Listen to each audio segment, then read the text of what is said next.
আল্লাহ নবী হযরতে মুসা আলাইহিস সালাম এই হকের পক্ষে থাকার জন্য একটা দুটো নয় 6 লক্ষ তিনার ভালোবাসার মানুষ হারিয়েছিলেন। অর্থাৎ জালিম ফেরাউন 6 লক্ষ মুসা নবীর অনুসারীকে হত্যা করে দিয়েছে, তথাপিও মুসা নবীকে পরাজিত করতে পারেনি। আমার আল্লাহ পাক মুসা নবীকে সাথ দিয়েছিলেন। একটা দিন এসেছে ওই ফেরাউন পরাজিত হয়েছিল, নিশ্চয়ই জানে, নীল নদী আল্লাহ চুবিয়ে চুবিয়ে মেরেছে, আর মুসা নবীকে আল্লাহ নীল নদ সম্মানের সঙ্গে পার করিয়ে দিয়েছে।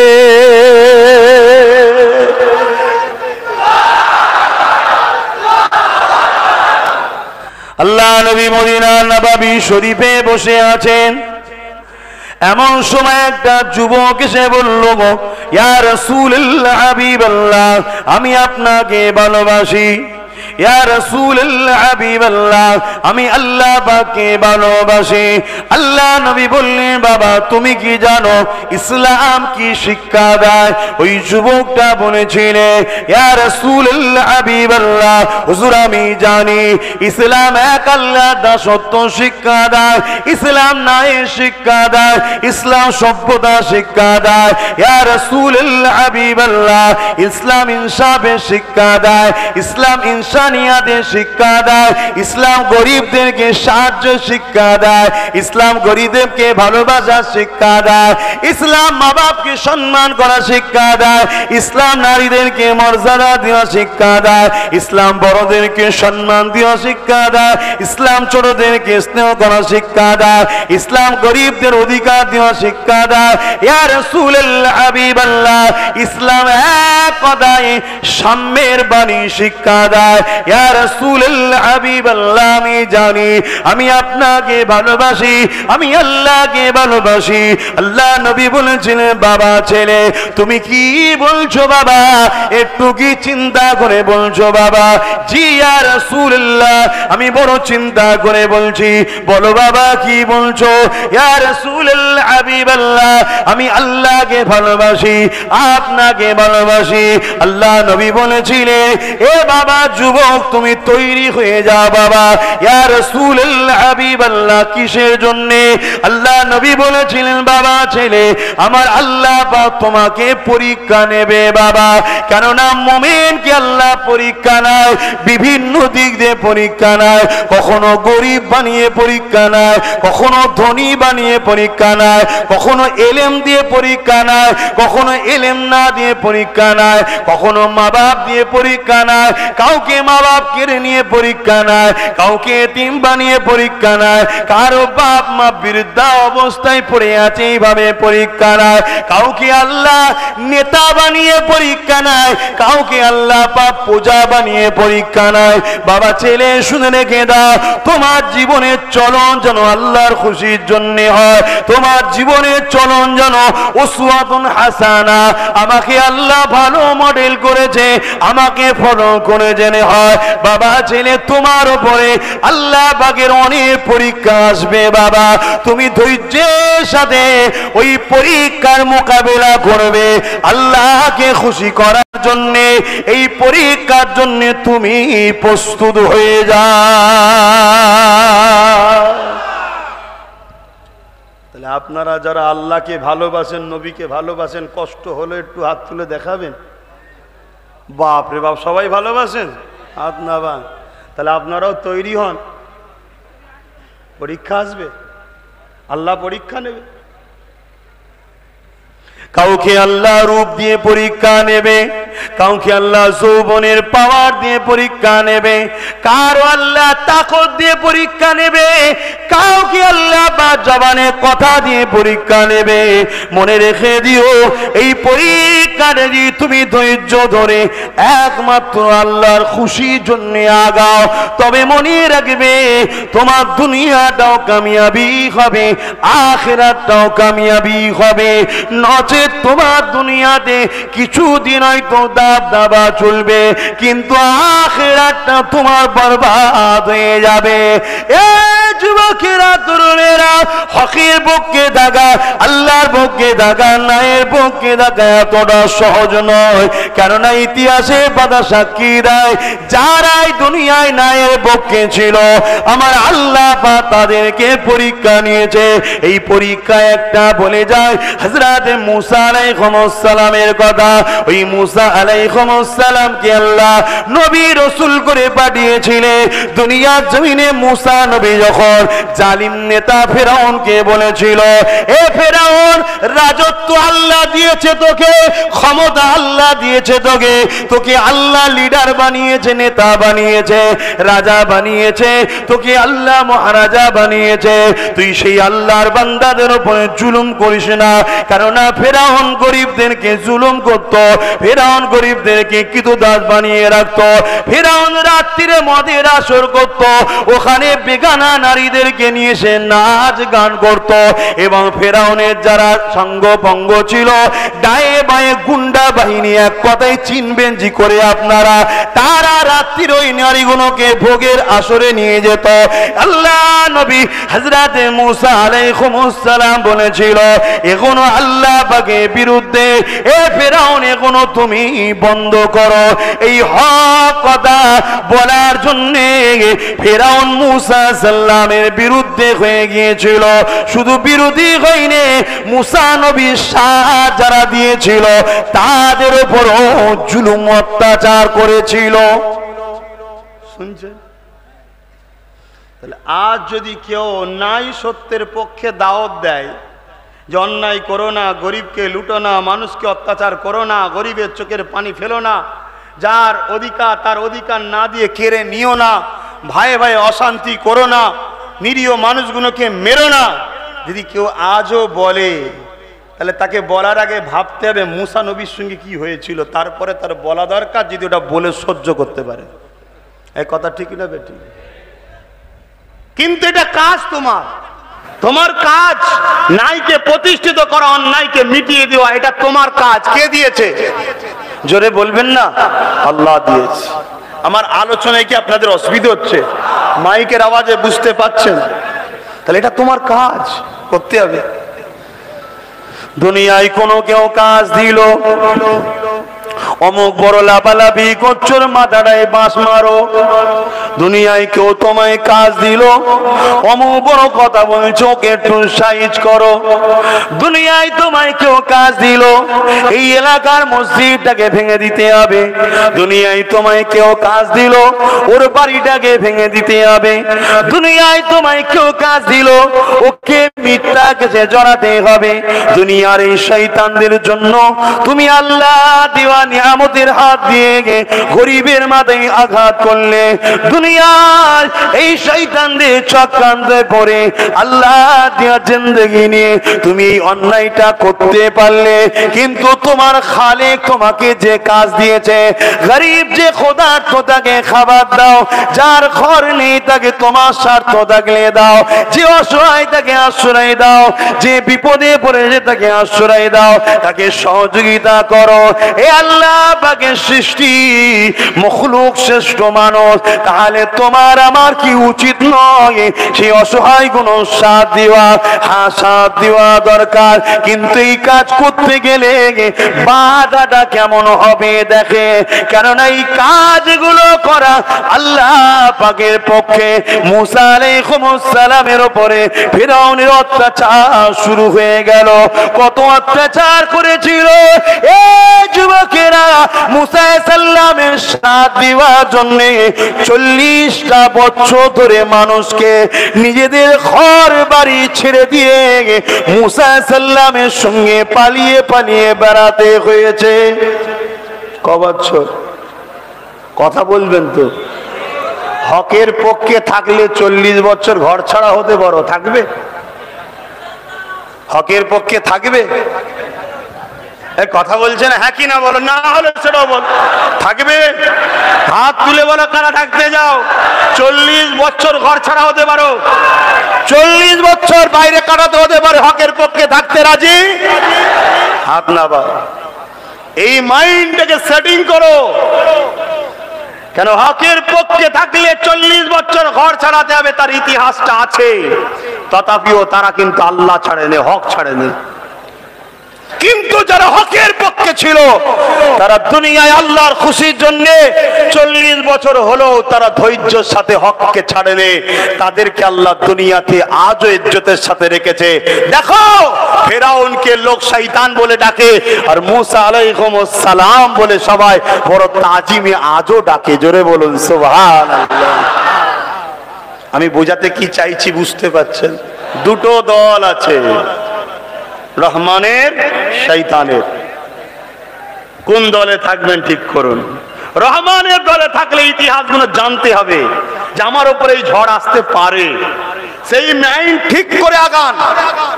আমি জানি মুসা আলাইহিস সালামের উপর অনেক ঝড় এসেছে, কেন মুসা নবী রহমানের হয়ে দাওয়াত দিয়েছিল। আজ আমিও জানি আমি যদি রহমানের দলে প্রচার করি আমার উপরও ঝড় আসবে।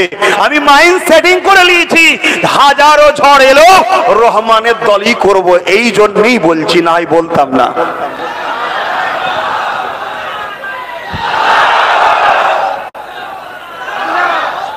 আল্লাহ নবী হযরত মুসা আলাইহিস সালাম এই হকের পক্ষে থাকার জন্য একটা দুটো নয় 6 লক্ষ তিনার ভালোবাসার মানুষ হারিয়েছিলেন।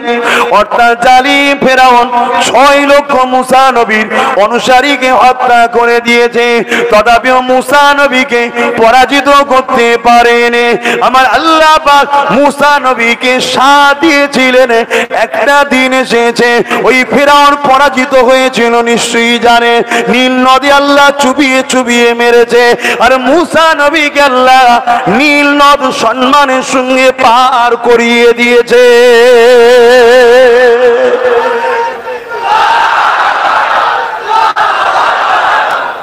আমাদেরও সময় যেদিন আসবে অবশ্যই আল্লাহ আমাদেরকেই পার করাবে, শয়তানকেই চুবাবে আল্লাহ।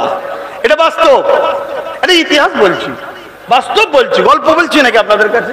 কোরআন বলছি, কোরআনে না আছে না নাই মুসা আলাইহিস সালামের ওয়াকিয়া আছে, কোরআন বলছি। কি বলা যাবে তো নাকি?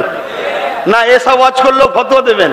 হ্যাঁ, মুফতিরা ফতোয়া দেন, ভুল হলে মেনে নেব, কথা বুঝলেন না? তবে হ্যাঁ মনে রাখবেন, ইতিহাস পড়া ছেলে তো, যখন সালাউদ্দিন আইবি মসজিদে আকসাকে ফতে করেছিলেন, চেনেন জেরুজালেমে মসজিদে আকসা, বাইতুল মুকাদ্দাস ফতে করেছিলেন। এই ফতে করার পর সবাই আনন্দ করছে, আমাদের কেবলা দ্বিতীয় কেবলা, ওটা ফতে হয়েছে, আনন্দ হওয়া স্বাভাবিক ইমানদারদের জন্য। কিন্তু সালাউদ্দিন আইবি বড় মনকে মরা করে রয়েছে। সৈন্য সামন্ত সেনাপতিরা মন্ত্রীরা জিজ্ঞেস করছে, হুজুর সবাই আনন্দ করছে, আপনার মন মরা কেন? বলছে আমি তো ফতে করলাম প্রকাশ্য দুশ্মনের হাত থেকে মসজিদকে, কিন্তু আমাদের মধ্যে এখন কিছু নুকানু দুশ্মন আছে, এগুলোকে যদি শেষ না করা যায় আমার ভয় হচ্ছে খুব শিগগিরই আবার এই মসজিদ পরাজিত হবে। শুনছেন?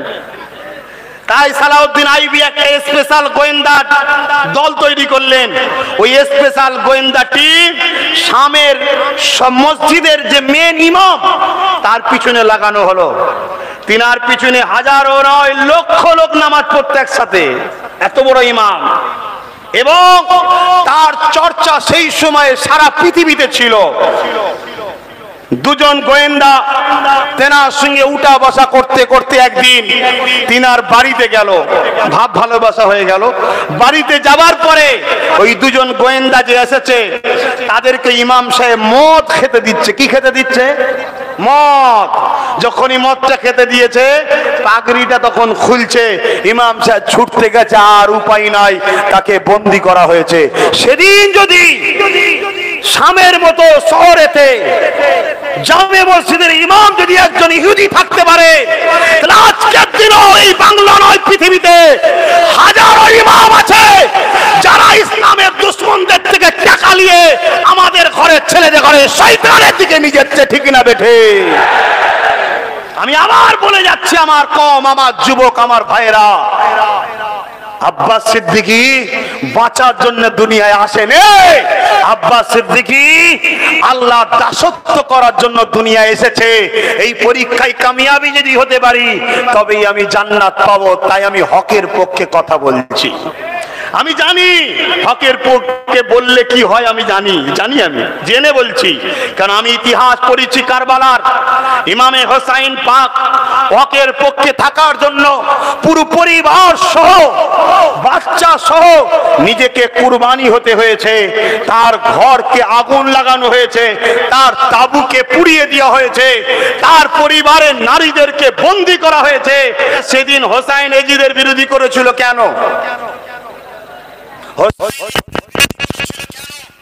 এজিদ ছিল শরাবী তাই, এজিদ ছিল নারীদের পিপাসিতা তাই, এজিদ ছিল প্রজাদের উপরে জুলুম করে তাই, এজিদ প্রজাদেরকে শুকিয়ে রাখতো। সেদিন হোসাইন এটাই বলেছিল, আমার নানা দিনের বিরোধী যে করবে তাকে আমি ইত্তেবা সাপোর্ট করতে পারি না, তাকে আমি অনুসরণ করতে পারি না। হুকুমত বলে মেনে নিতে পারি না, তাকে কখনো লিডার নেতা বলে মেনে নিতে পারি না, তাকে কখনো সাপোর্ট করতে আমি পারি না। কেন? সে আমার নানা দিনের বিরুদ্ধে।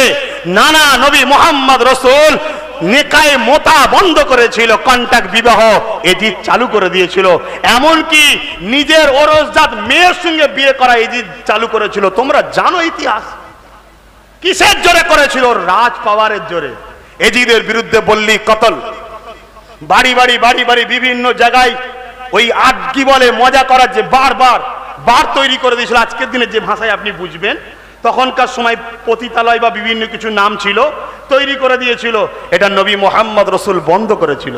কিন্তু মনে রাখবেন, একটা ইনকিলাব আনতে গেলে পুরো পরিবার কুরবানি করতে হয়, এটা সায়েন্স শিখিয়েছে। আহা, হকের পক্ষে থাকলে জুলুম হয়, হকের পক্ষে থাকলে শাস্তি হয়, হকের পক্ষে থাকলে দুনিয়া জালিমরা জুলুম করে। এই ইতিহাস আমার ভালো করে জানা আছে। তাই আমি জানি সেদিন এজিদ হোসাইনের বিরোধী করেছিল। কেন বিরোধী করেছিল? হোসাইন যদি আমাকে লিডার বলে না মানে, হোসাইনের প্রেমিকরা আমাকে মানবে না। আজকের দিনও যেমন আমি যদি কাউকে না মানি, 2-5টা যদি আমার প্রেমিক থাকে তারাও তাকে মানবে না। এই এজিদ চেয়েছিল জোর করে হোক যেমন করে হোক হোসাইনকে আমার নেতৃত্ব মানাতে হবে। ইমামে হোসাইন বলেছিলেন, শরাব বন্ধ করো, জুয়া বন্ধ করো, নানা দিনকে মিটাবার চক্রান্ত বন্ধ করো, তাহলে তোমার সঙ্গে আমার কোনো ঝগড়া নাই। কেন? আমি রাজত্ব নিতে আসিনি। আজ আমিও বলে যাচ্ছি, মাদ্রাসাকে বন্ধ করার চক্রান্ত বন্ধ করো, মাদ্রাসায় তালা দিবার প্ল্যান চক্রান্ত বন্ধ করো, বোরখাকে বন্ধ করার প্ল্যানটা বন্ধ করো, মুসলিম সমাজকে গরিব বানাবার চক্রান্ত বন্ধ করো, মুসলিমকে অশিক্ষিত করার চক্রান্ত বন্ধ করো, মুসলিম এলাকায় জুয়া খেলিয়ে মুসলমানকে জুয়াখোর বানাবার চক্রান্ত বন্ধ করো, মুসলিম এলাকায় মদের দোকান খুলে দিয়ে মুসলমানদের ঘরে মাতাল বানাবার চক্রান্ত বন্ধ করো, মুসলমানদের ঘরে বন্ধন লোনের সুযোগ দিয়ে তাদেরকে ঋণের বোঝা মাথায় দিয়ে তাদের কলারকে টেনে ধরে রাখার চক্রান্ত বন্ধ করো। এই সকল চক্রান্ত গুলো বন্ধ করে দাও। আব্বাস সিদ্দিকীর সঙ্গে করো ঝগড়া না, কারণ আমরা নবীর গোলাম, দুনিয়ায় গোলামি করতে এসেছি, আল্লাহর জান্নাত নিবার আছে আমরা কথা বলি।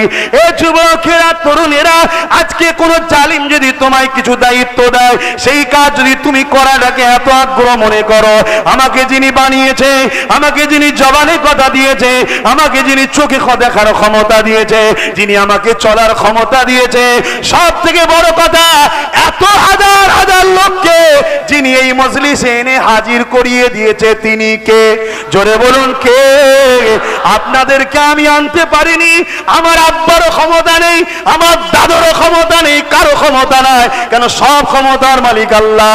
না বিরিয়ানি দিয়েছি, না টাকা দিয়েছি, না ভয় দেখিয়েছি, তারপরে এই যে চট নেই, বসার জায়গা নেই, আবার রোদ ফ্যান নেই, এই যে বসে আছেন, কে বসিয়েছে? সেই আল্লাহ আমাকে যদি কিছু ডিউটি দেয়, সেটা তো আমায় করতে হবে। তুমি যদি কোনো জালিমের জন্য, কোনো চরিত্রহীনের জন্য, কোনো সন্ত্রাসের জন্য, কোনো গাদ্দারের জন্য তুমি যদি এত বড় ভূমিকা নিতে পারো, তাহলে যিনি আমার সব কিছু মালিক, সেই আল্লাহ আমাকে বলেছে, অন্যায় দেখলে প্রতিরোধ করো, গরিবের উপরে জুলুম হলে প্রতিরোধ করো, শরাবকে সমাজে দেখলে বন্ধ করার জন্য বলো, সুদ দেখলে বন্ধ করার জন্য বলো, লটারি দেখলে বন্ধ করার জন্য বলো, মা বাবাকে জুলুম করার জন্য বৃদ্ধাশ্রম তৈরি হচ্ছে, ওর বিরুদ্ধে বলো, গরিবের মেয়েগুলোর পণের জন্য বিয়ে হচ্ছে না, ওর বিরুদ্ধে বলো, সমাজের নেতাগুলো ঘুষখোর হয়ে গেছে, ওই ঘুষের বিরুদ্ধে তুমি বলো, জালিম নেতার বিরুদ্ধে কথা বলা আল্লাহ নবী জানিয়ে দিলেন এটা একটা বড় জিহাদ, বড় জিহাদ। তুমি বলো বলো, যিনি আমাকে বানিয়েছে তিনাকে খুশি করার জন্য আগে বলেছি, আজও বলে যাচ্ছি, কালও বলবো, যতদিন দুনিয়ায় নিঃশ্বাস চলবে বলবো। তাই যুবকদেরকে বলে দিয়ে যায়, হকের পক্ষে থাকাটা বড় কষ্ট, কিন্তু এই কষ্টটা চিরস্থায়ী নয়। একটা রাস্তায় আপনি যেতে লেগেছেন, কিছুটা রাস্তা খারাপ বলে পুরো রাস্তা খারাপ ভাববেন না। কিছুটা কষ্টের দিন কেটে যাওয়ার পরে আমার আল্লাহ আপনাকে যখন পরীক্ষা নিয়ে শেষ হয়ে যাবে, যেমন মুসা নবীকে বাঁচিয়ে দিলেন ফেরাউনকে নীল নদে চুবিয়ে, যেমন নমরুদকে নাকে মশা ঢুকিয়ে মেরে ইব্রাহিম নবীকে বাঁচিয়ে দিলে, যেমন ফেরাউন কেমন করে আবু জেহেলকে বদরের ময়দানে সই মেরে দিয়ে আল্লাহ পাক আমার নবীকে সাহায্য করলে, এই যুবকেরা তোমাদেরও সাহায্য আসবে যদি তোমরা আল্লাহর জন্য আগাও, যদি তোমরা ইনসাফের জন্য আগাও, যদি তোমরা ন্যায়ের জন্য আগাও, যদি তোমরা গরিবদের ভালোবাসায় আগাও, তোমরা যদি এতিমদেরকে অধিকার দিবার জন্য আগাও, যদি তোমরা বিধবাকে আশ্রয় দিবার জন্য আগাও, যদি তোমরা বড়দেরকে সম্মান, ছোটদেরকে স্নেহ, মানুষকে ভালোবাসার জন্য আগাও, আমি বলে দিয়ে যাই, অবশ্যই আমার আল্লাহ তোমাকে একটা দিন পরীক্ষা নিবার পরে তিনি তিনার রহমতের কোলে তোমাকে তুলে নিয়ে দুনিয়া ও আখিরাতে নাজাতের রাস্তা দেবে। আরো জোরে বলুন সুবহান।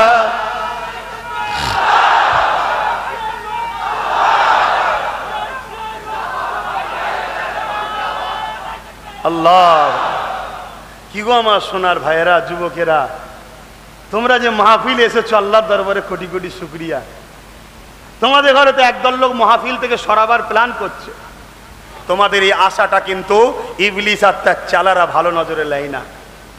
তোমরা যদি গানে থাকতে ইবলিস বড় খুশি হতো, তোমরা যদি গরিবকে লুটাতে ব্যস্ত থাকতে ইবলিস বড় খুশি হতো, তোমরা যদি মদের আড্ডায় বসতে ইবলিস বড় খুশি হতো। তোমরা যে জায়গায় বসে গেছো ইবলিস কোনোদিন খুশি না।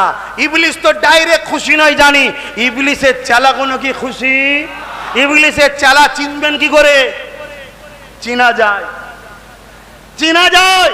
যারা তোমাদের ঘরে কোনোদিন বলে না মসজিদে জানা আজান দিচ্ছে, জানা কোনোদিন বলে না, কিন্তু বলে চ না অমুক জায়গায় বাইজি নাচ হবে, দেখবি চ। কথা বুঝতো না, বোঝো না? এ আমার যুবক, ভুল বুঝুনি। তোমার এই সুন্দর জীবনটা দিয়েছে কে? বেশি দিনের জন্য নয়। কাল তুমি সূর্য উঠবে, তুমি উঠবে কি কোনো গ্যারান্টি নাই। কাল তোমার আব্বা আম্মা উঠবে, তুমি উঠবে কি কোনো গ্যারান্টি নাই। তুমি কি মুখলে তোমার খালেকের কাছে যাবে? তুমি আল্লাহকে ভয় করো না? তাই আমি বলে দিয়ে যাই যুবকদের ঘরে, সেই আল্লাহকে ভয় করো। তুমি জানো তোমার মালিক তোমাকে সামান্য পরীক্ষার পরে কি সুন্দর জায়গা দেবে? হ্যাঁ, চির শান্তির জান্নাত দেবে। সবচেয়ে বড় কথা, তোমাকে তোমার মালিক যা দিয়েছে বলো দেখিন, তার তুলনায় অন্য কেউ তোমাকে 1% দিয়েছে, কিছু বলতে পারবে? তোমার মালিক তোমাকে দুটো চোখ দিয়েছে, অন্যজনরা কি দিয়েছে বলো? তোমার মালিক তোমাকে দুটো কান দিয়েছে, অন্যজন কি দিয়েছে বলো? তোমার মালিক তোমাকে দুটো কিডনি দিয়েছে, হাত দিয়েছে, পা দিয়েছে, জবানে কথা দিয়েছে, শরীরে তাকত দিয়েছে, অন্যজন কি দিয়েছে বলো? বলো বলো, ভুলে যেও না তোমার মালিককে। তোমার মালিককে ভুলাবার জন্য একদল চক্রান্তকারীরা বিভিন্ন দুহাইতে তোমাদের ঘরে আমাদের থেকে সরাবার চেষ্টা করছে।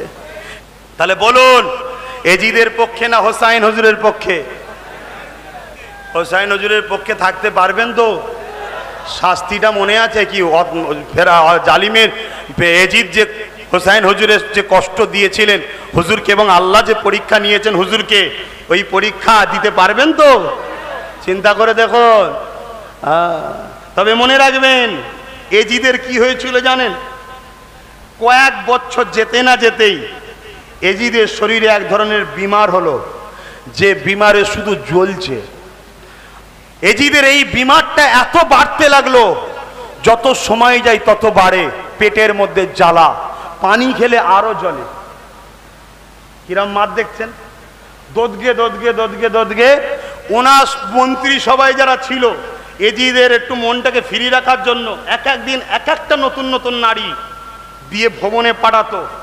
এজিদ কষ্টের চোটে তাদেরকে হত্যা পর্যন্ত করে ফেলতো, তথাপি কিন্তু এই বিমার থেকে নাজাত পায়নি এবং ওই অবস্থায় মারা গেল। কারো সন্দেহ আছে যে এজিদ আজকে আযাবের মধ্যে নাই? ভাই কারো সন্দেহ আছে? একটু আওয়াজ দিয়ে বলবে। আর আমার হোসাইন পাক, মৃত্যু তো সবার হবে রে বাবা, কিন্তু হোসাইন পাক এমন করে তাহাজ্জুদের মধ্যে কোরআন শরীফ পড়তে লেগেছে, হঠাৎ করে এমন করে নিজের বোনকে তুলে উঠে বড় যাবার সময় হয়ে গেছে, কিছু কথা তোমাকে বলে যায়। নানা জানকে খবে দেখলাম, নানা জান বলেছে হোসাইন দেরি করো না, তোমার জন্য আবে কৌসারের পানি নিয়ে ইন্তেজারে আছি।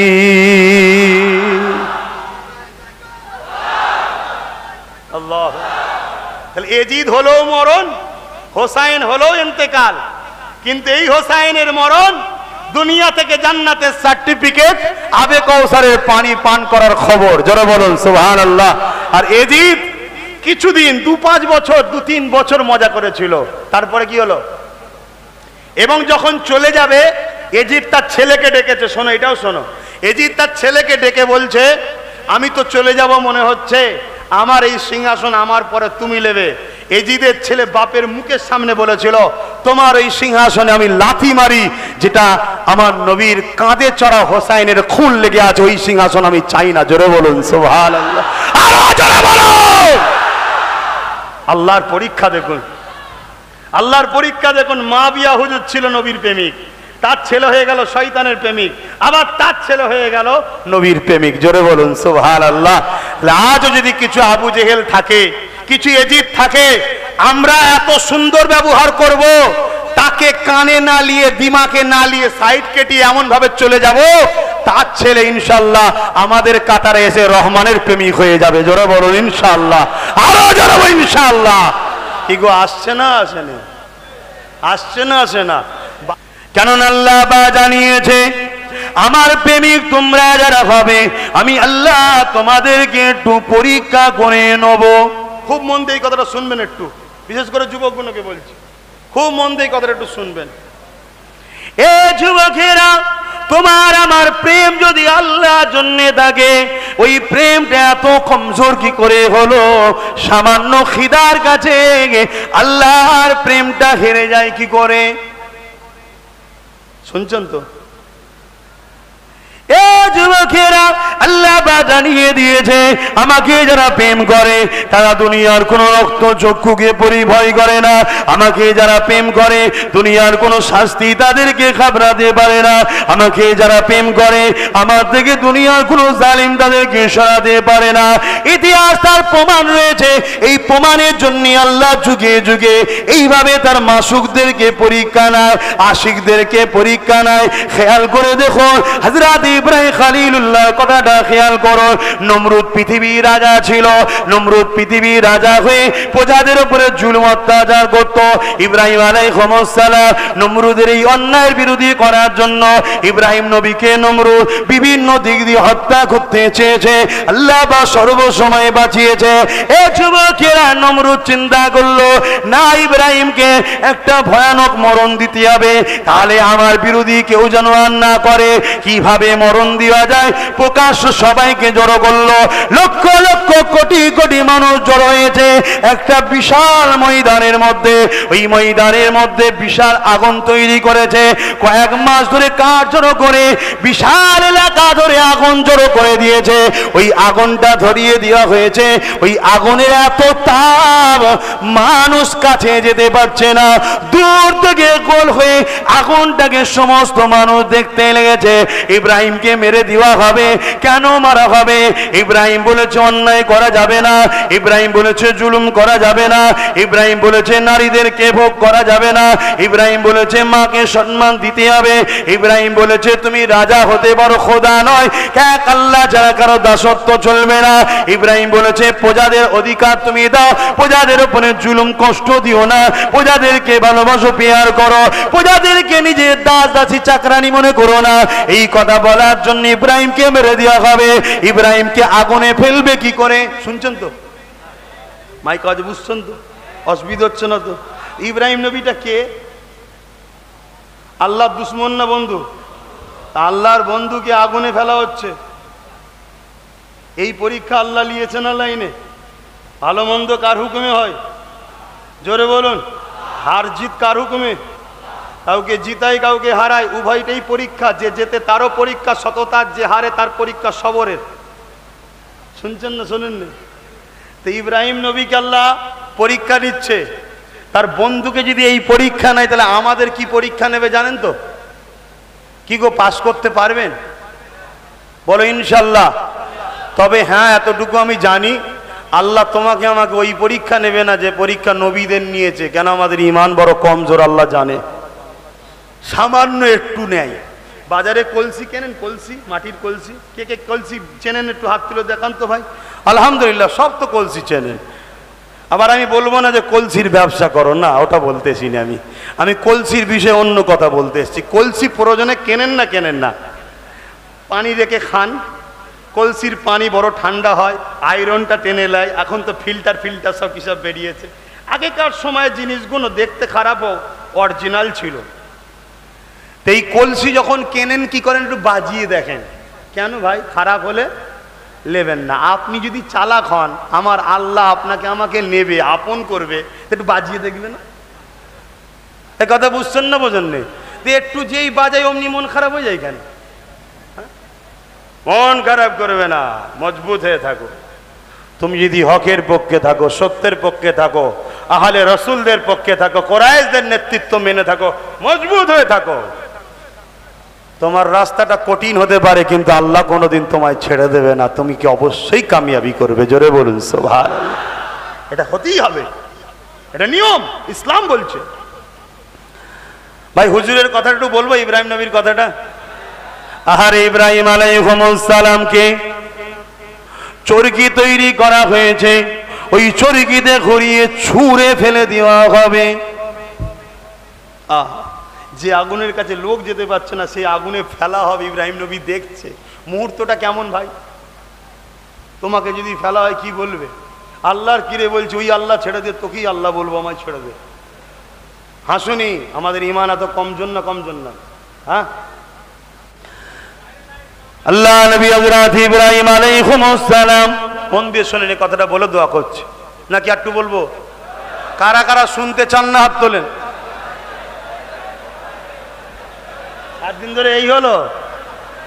হ্যাঁ, নারে তাকবীর। আওয়াজ বলে দেবে, শোনার ইচ্ছা আছে না নাই? নারে দিবে।